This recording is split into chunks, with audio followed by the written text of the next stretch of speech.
दोस्तों, अक्सर हम लोग देखते हैं कि जो लोग खूब मेहनत करते हैं वह गरीबों के गरीब ही रह जाते हैं और कई व्यक्ति कम मेहनत करने के बावजूद भी अमीर क्यों बन जाते हैं, आज के इस धमाकेदार वीडियो में जानने वाले हैं।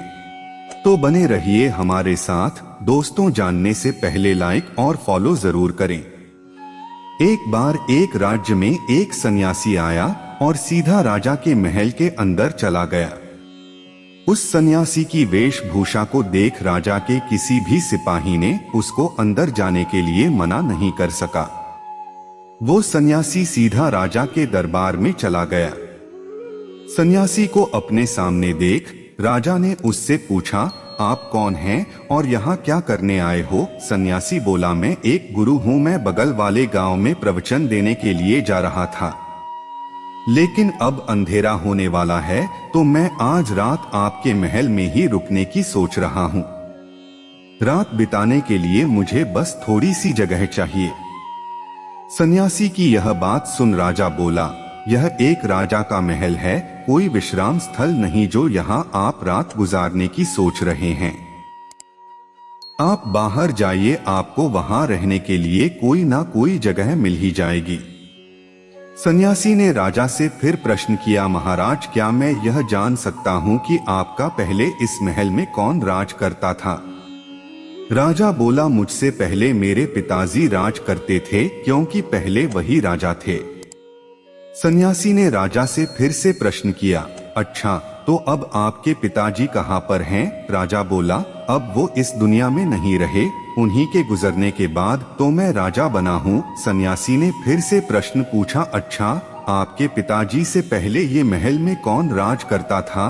अब राजा को उस सन्यासी के ऊपर बहुत तेजी से गुस्सा आने लगा, लेकिन फिर भी उसने शांत होकर जवाब दिया, मेरे पिताजी से पहले ये महल में मेरे दादाजी राज करते थे और अब वो भी इस दुनिया में नहीं रहे। फिर सन्यासी बोला, ये जगह जो ना कल तुम्हारी थी और ना ही तुम्हारे जाने के बाद ये किसी और की होगी। इस संसार में लोग कुछ ही समय के लिए आते हैं और फिर यहाँ से चले जाते हैं। जहाँ हम अपना समय बिताते हैं वही हमारा विश्राम स्थल है। ना तुम इसे अपने साथ लेकर जा पाओगे, ना ही कोई और। बताओ, ये महल एक विश्राम स्थल नहीं है तो और क्या है? राजा उस सन्यासी की बात समझ गया। वह दोनों हाथ जोड़कर माफी मांगने लगा। उसने सन्यासी को रुकने के लिए जगह भी दे दी।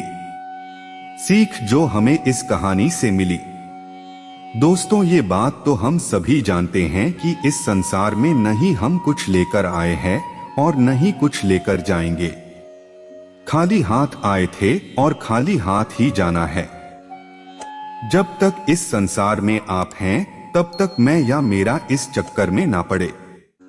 जिंदगी में धन, लोभ, लालच के पीछे ना भागें। भागना ही है तो खुशियों के पीछे भागें।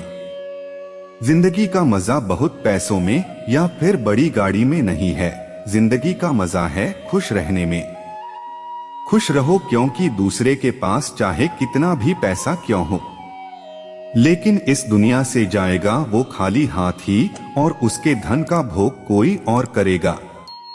और अगर पैसा होने के बावजूद भी आपका जीवन दुखों से भरा है तो आपकी जिंदगी अपने आप में ही बेकार है। याद रखना और इस पर गहराई से सोचना, आलीशान जिंदगी से बेहतर है एक खुशहाल जिंदगी। ऐसे ही ज्ञानवर्धक वीडियो पाने के लिए लाइक और फॉलो जरूर करें। जय श्री कृष्ण।